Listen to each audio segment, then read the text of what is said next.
Sobat Dua, selamat datang di Dua Talks. Yeay. Ya Sobat Dua, kali ini udah episode 4 ya. Saat ini bersama dengan saya Tera, dan di samping saya sudah ada guest star kita.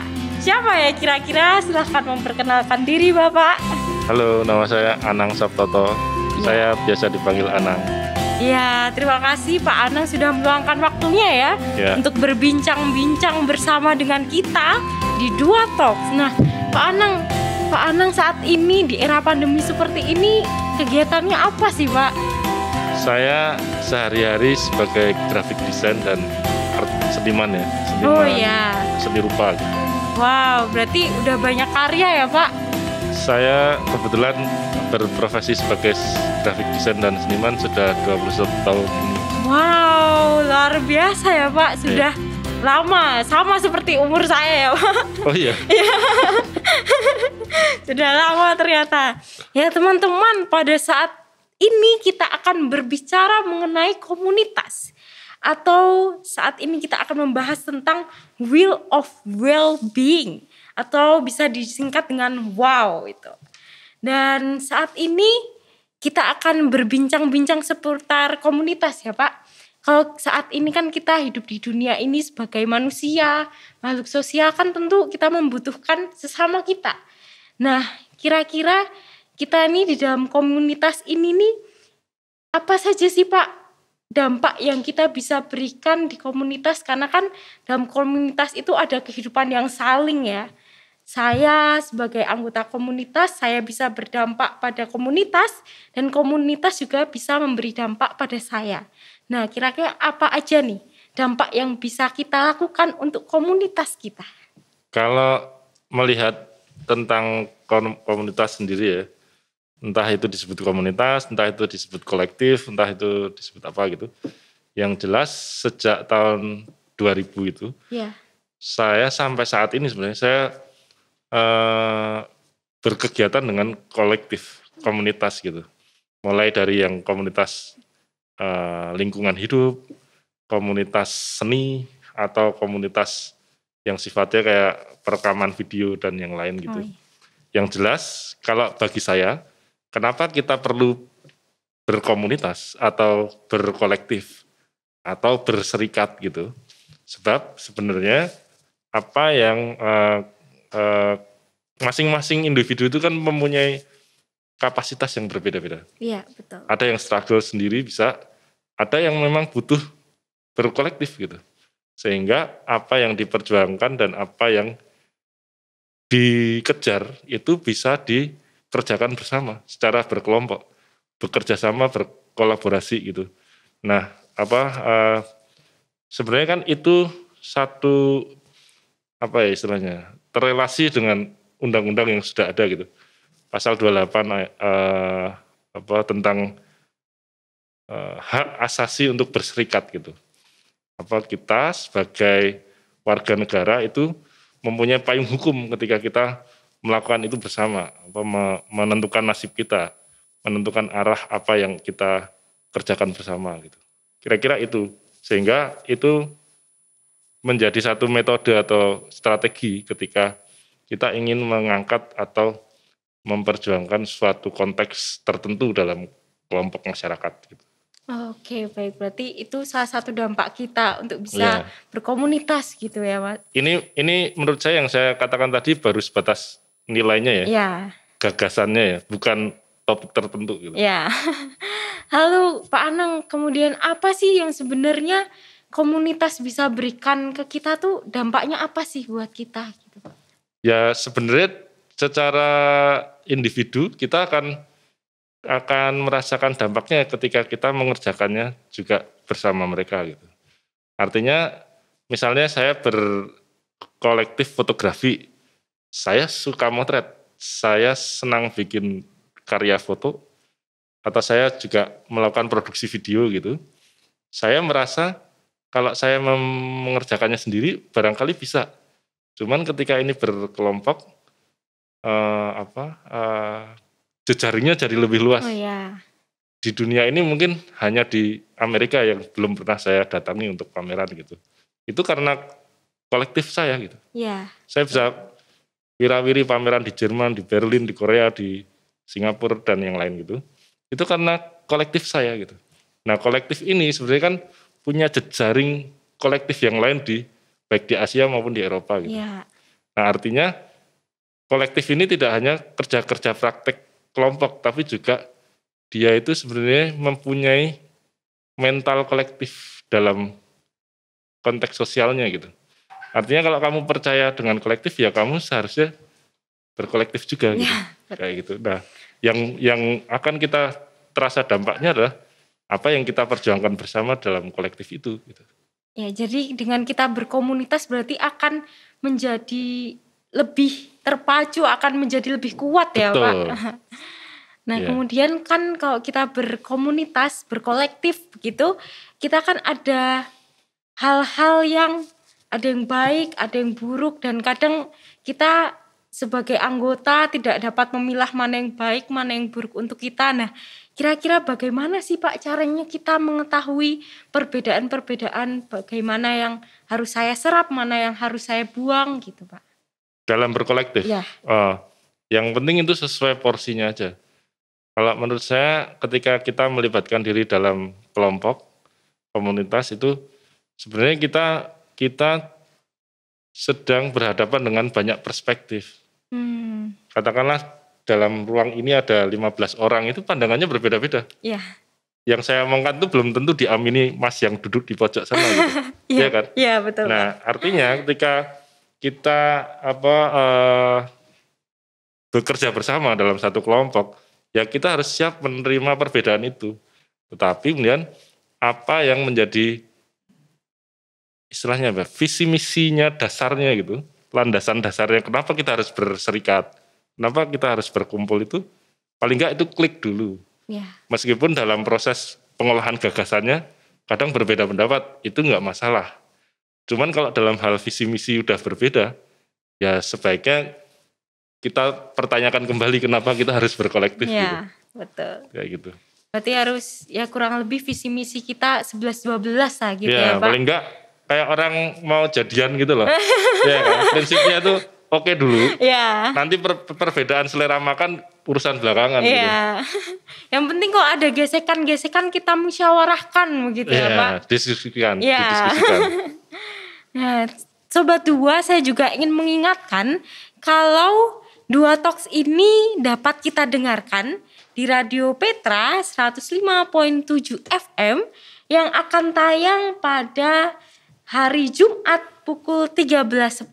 Dan juga Sobat Dua bisa menyaksikan Dua Talks bersama dengan Pak Anang dan juga di episode-episode berikutnya melalui channel YouTube dan Spotify dengan akun Dua Talks. Atau nanti Sobat Dua juga bisa melihat informasi mengenai Dua Talks melalui IG dan TikTok dengan search Dua Talks. Ya, kita kembali lagi bersama dengan Pak Anang ya yang sudah bersama kita di sini. Ya, Pak Anang, lalu strategi apa nih yang bisa kita kembangkan untuk menyeimbangkan will of well-being ini? Apa ya? Ya menurut saya ini sih, kita nggak boleh kayak memprivatisasi pengetahuan-pengetahuan yang kita miliki gitu. Apa yang kita punya, ya sebaiknya itu kita bagi. Begitu juga apa yang ada dalam konteks si kelompoknya itu, setidaknya itu bisa menjadi bahan renungan atau pantulan pikiran kita gitu. Kalau biasanya kita memikirkan itu sendiri dalam kamar gitu, ketika berkelompok barangkali itu akan berbeda. Kita jadi bisa melihat hal-hal itu dalam banyak perspektif gitu.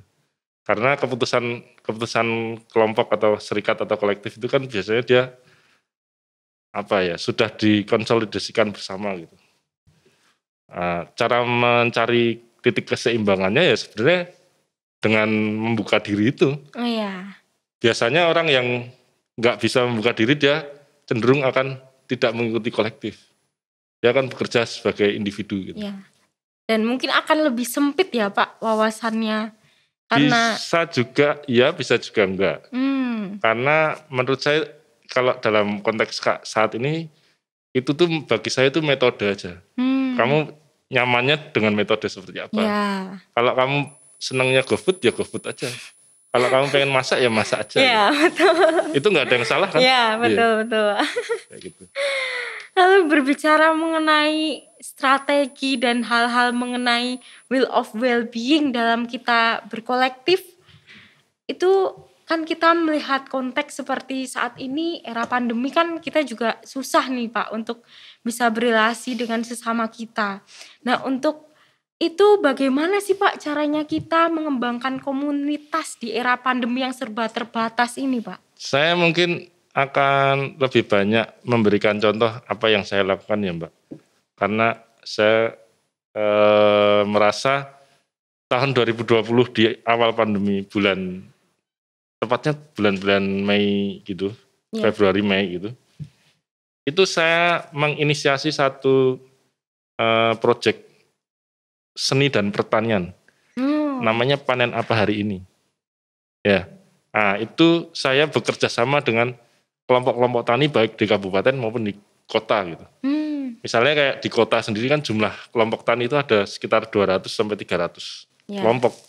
Artinya hampir di setiap kecamatan itu terdapat puluhan kelompok tani yang sebenarnya itu menjadi resource pangan kita, ketahanan pangan kita gitu. Artinya gini, kalau misalnya ada satu warga di satu kampung positif, lalu kemudian warga setempat akan mengusahakan untuk mensuplai bahan makanan atau bahan siap makan gitu. Nah artinya sebagian besar kampung-kampung di Jogja ini yang warga yang positif itu sayur, mayur, buah segala macam itu sebagian diambilkan dari kelompok tani. Ya. Artinya itu kelompok tani itu menjawab tantangan persoalan mengenai sistem ketahanan pangan. Kalau sekarang malah lebih beyond lagi. Itu kita harus menuju tidak lagi sistem ketahanan pangan tapi kedaulatan pangan. Levelnya lebih tinggi lagi. Nah artinya pangan apalagi di era pandemik seperti ini itu hal yang sangat dasar gitu. Sandang, pangan, apalagi? Papan. Nah itu 3 hal kunci yang itu dasar kehidupan kita gitu.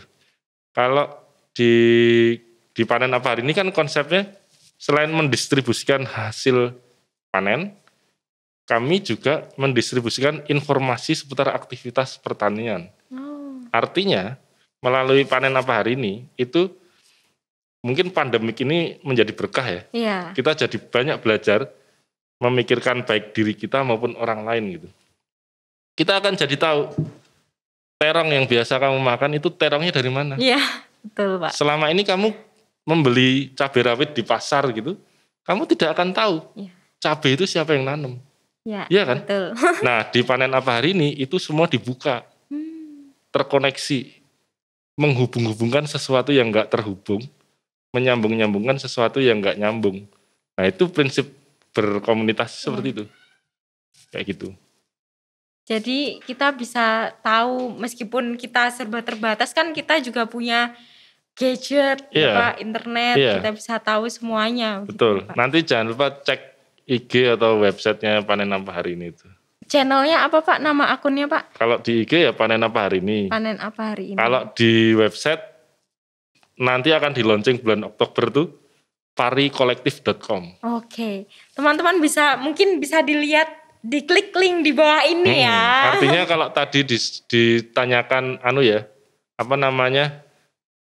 menjawab tantangan persoalan di era pandemi ini, kalau saya meresponnya adalah satu hal yang subtil itu tentang pangan. Karena kita ingat mungkin ya di awal 2020 itu inisiatif-inisiatif dari anak-anak muda banyak sekali loh Mbak. Membuat dapur umum. Ada yang disuplai untuk buruh gendong, ada yang disuplai untuk bawa-bawa tukang becak atau orang-orang yang harus bekerja di luar pada saat kita nggak boleh keluar tuh. Kan gitu tuh. Itu juga ada inisiatif bikin masker dan sebagainya. Nah dari situ Panen Apa Hari Ini tuh coba muncul gitu. mensuplai bahan-bahan makanan untuk diolah di dapur umum, tapi juga sekaligus menjualkan hasil panen dari teman-teman di kelompok tani baik di kota maupun di kabupaten gitu. Jadi tidak hanya komunitas itu sendiri, namun juga bisa berdampak bagi orang lain, gitu ya Pak? Dan dengan praktek seni. Oh Nah ya. itu menariknya di situ. Ya betul. Ya Sobat Dua, ternyata menarik sekali ya percakapan kita pada hari ini. Ternyata komunitas tidak hanya tentang saya dan komunitas saya, namun juga dengan orang lain di luar komunitas kita ya Pak. Dan mungkin yang bisa saya tangkap hari ini dari percakapan bersama dengan Pak Anang, dengan kita berkomunitas, jaringan kita bisa lebih luas, begitu ya Pak. Ya. Namun apakah kita mau menjalani hidup berkolektif ataupun hidup secara mandiri, itu nanti yang akan menjadi pilihan masing-masing Sobat Dua. Begitu Pak? Sip. Ya. Oke, terima kasih Pak Anang atas waktu yang sudah diberikan. Siap. Ternyata cepet banget ya Pak waktunya ya, nggak kerasa nih ngobrol-ngobrol sama Pak Anang dan juga menemani Sobat Dua Talk pada hari ini. Dan terima kasih kepada Sobat Dua Talk yang sudah mendengarkan dan menonton Dua Talks episode 4 pada saat ini. Sampai jumpa di episode berikutnya di hari dan jam yang sama, hanya di Dua Talks. Stay safe and healthy, sampai jumpa.